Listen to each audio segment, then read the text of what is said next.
US eases demands on Ukraine's aid repayment in minerals deal talks.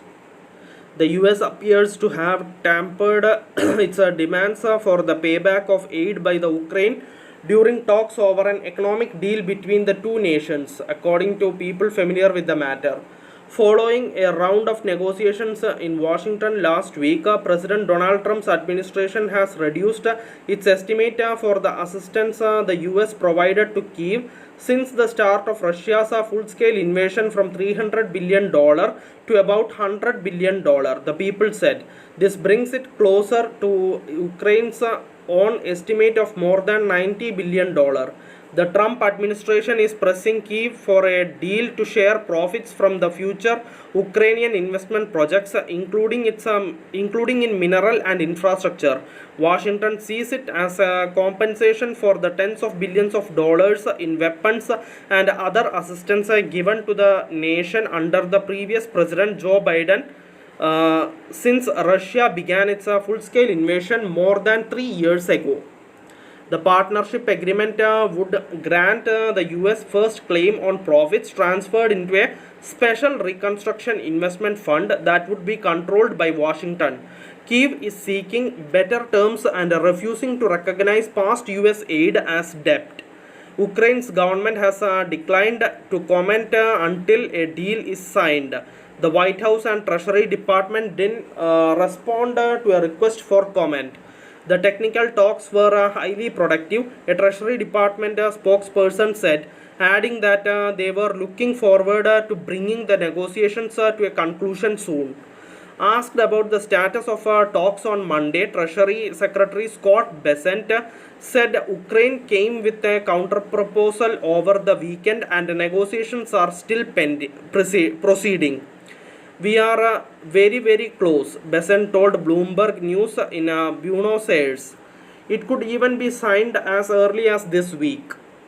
Talks between technical teams on Friday and Saturday were constructive, one of the people said, but the US still approached the deal as an opportunity to recoup costs in Ukraine through profits from the fund, whose size the latest draft still doesn't specify, that person said.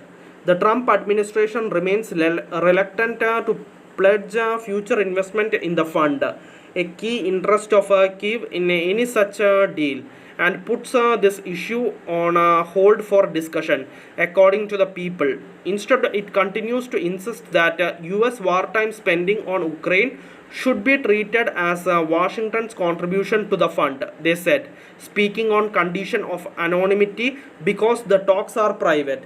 Ukrainian negotiators have struggled to talk their US counterparts out of that approach, which has underpinned several of the most draconian demands from Washington, the people said. Red line. Kyiv needs to tread carefully. An Oval Office clash between Trump, Vice President J.D. Vance and Ukrainian President Volodymyr Zelensky in February led to a previous deal being scrapped, prompting the US to briefly suspend its aid and intelligence sharing with Ukraine. Trump on Monday again blamed Zelensky for the war in Ukraine amid questions about which side is responsible for the failure to achieve the ceasefire. The US president has previously also expressed frustration at the pace of negotiations with Russia, which has so far declined to accept his proposal for a truce as a starting point for broader peace talks.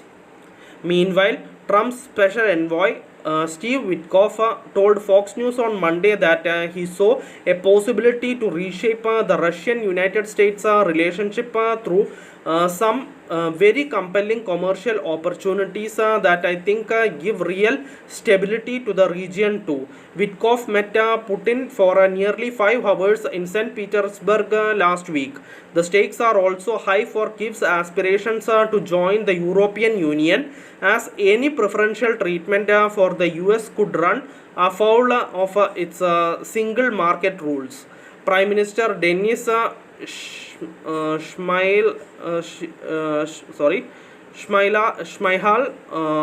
last week described his country's European Union goal as the number one red line for the agreement. Last week's talks in Washington focused largely on the details of the potential deal and didn't include any senior government leaders. Lawyers will continue to work remotely this week to complete the draft as soon as possible, one person said. The law firm Hogan Lovells is providing Kyiv with legal advice. On one of the tasks for Kyiv for the next online meeting later this week is to provide details on specific projects that could be initiated under the deal, a person said. The draft of the profit sharing agreement presented by American team envisages multiple concessions from Kyiv, such as allowing the US to share the potential revenues from Ukrainian investments in lucrative assets including oil, gas, rare earth minerals and seaports. Thank you for listening. Thank you for watching. Thank you everyone. Bye.